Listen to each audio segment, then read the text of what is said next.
Assalamualaikum warahmatullahi wabarakatuh. Kami dari kelompok 1 ingin melakukan presentasi pada mata kuliah strategi industri. Sebelum presentasi dimulai, perkenalkan kami dari kelompok 1 yang beranggotakan dengan saya, Fajar Ropi, dan yang kedua Daginanda Nur Alifta. Pada tahap 1, penelitian ini dilakukan pada perusahaan CV Margajaya Property.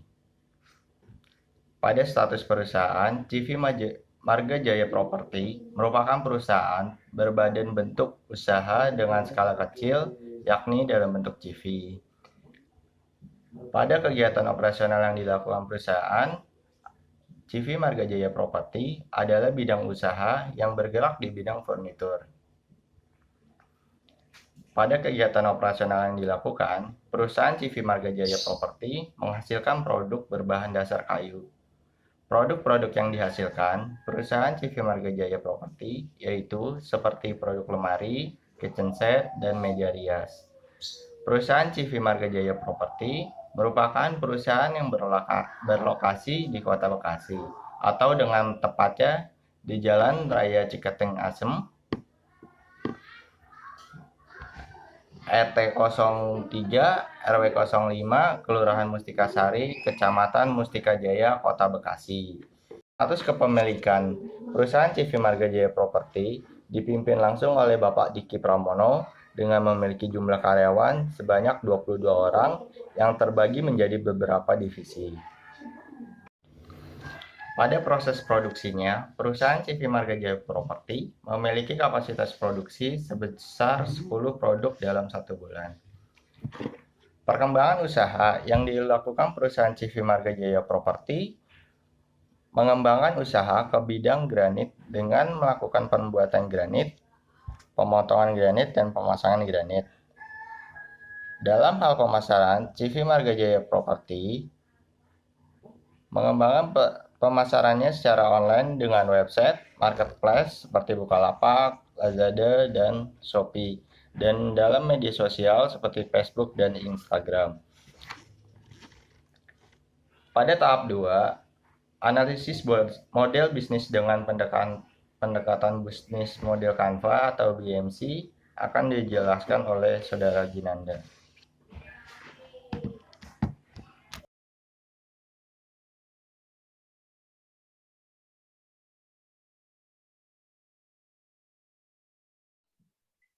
Terima kasih Saudara Fajar. Selanjutnya, saya akan melanjutkan dalam analisis model bisnis dengan pendekatan bisnis model Canva pada perusahaan CV Marga Jaya Property. Berikut merupakan bisnis model Canva-nya.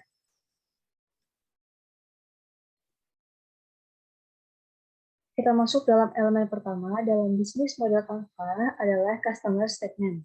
Perusahaan memiliki segmentasi pasar yang luas atau sering disebut juga dengan mass market, di mana perusahaan tidak terlalu membeda-bedakan segmentasi pada pelanggannya. Akan tetapi, lebih signifikannya, target pasar pada perusahaan ini adalah pria dan wanita dalam usia produktif 20 hingga 60 tahun, dan pemilik usaha baru atau yang sedang berkembang.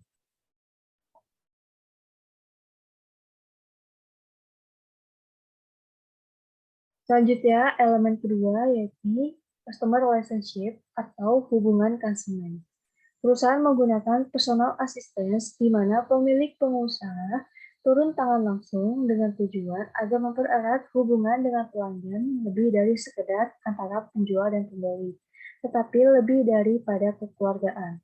Pada customer relationship, perusahaan memberikan jaminan produk selama 6 bulan garansi.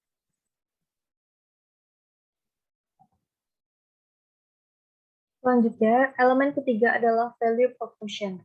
Yang sudah diberikan pada perusahaan ini adalah pengerjaan yang cepat sehingga dapat mengefisienkan waktu, akan tetapi dengan pengerjaan yang detail juga. CV Marga Jaya Property memiliki karyawan yang kompeten di bidangnya dan sudah berpengalaman dalam bidang properti. Selanjutnya, ada harga yang bersahabat, desain produk yang bervariasi, dan bahan baku yang kuat dan kokoh. CV Marga Jaya Property memilih bahan baku pilihan dengan supplier bahan baku yang terpercaya.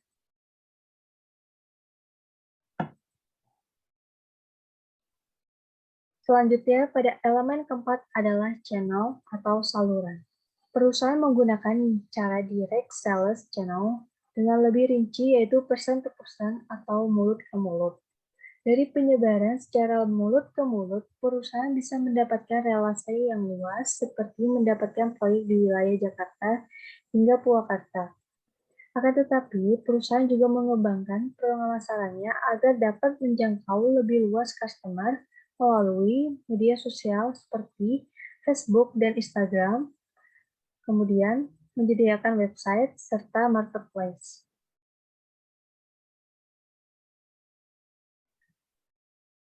Kemudian kita masuk dalam elemen kelima, adalah key activities atau aktivitas yang dijalankan pada perusahaan ini dari awal pembelian bahan baku, kemudian dilanjutkan dalam training dan desain sebagai konsep awal produk yang pelanggan inginkan, yang belum memiliki penggambaran atau yang sudah sesuai request.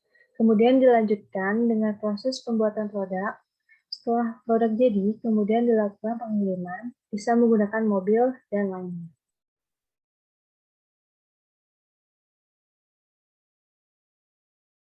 Pada elemen keenam ada key resource atau sumber daya yang dimiliki perusahaan.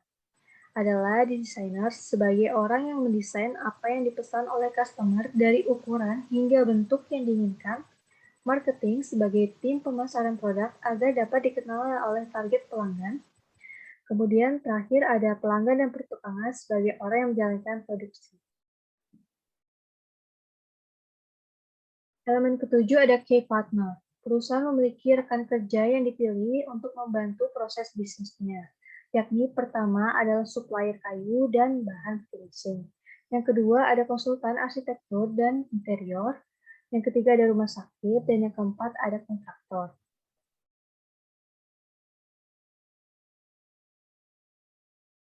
Selanjutnya pada elemen ke-8 adalah cost struktur atau struktur biaya, yang terbagi menjadi dua macam, yaitu fixed cost, yakni upah karyawan, dan variable cost, yakni pembelian bahan baku, material, dan overhead pada perusahaan seperti listrik dan sewa tempat.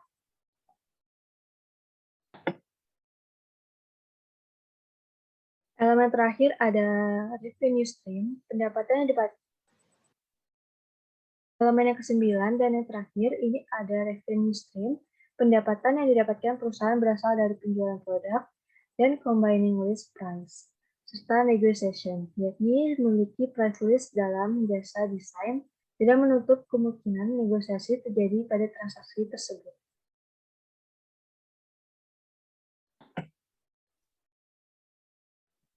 Berikut merupakan presentasi dari kelompok kami. Terima kasih dan sampai jumpa.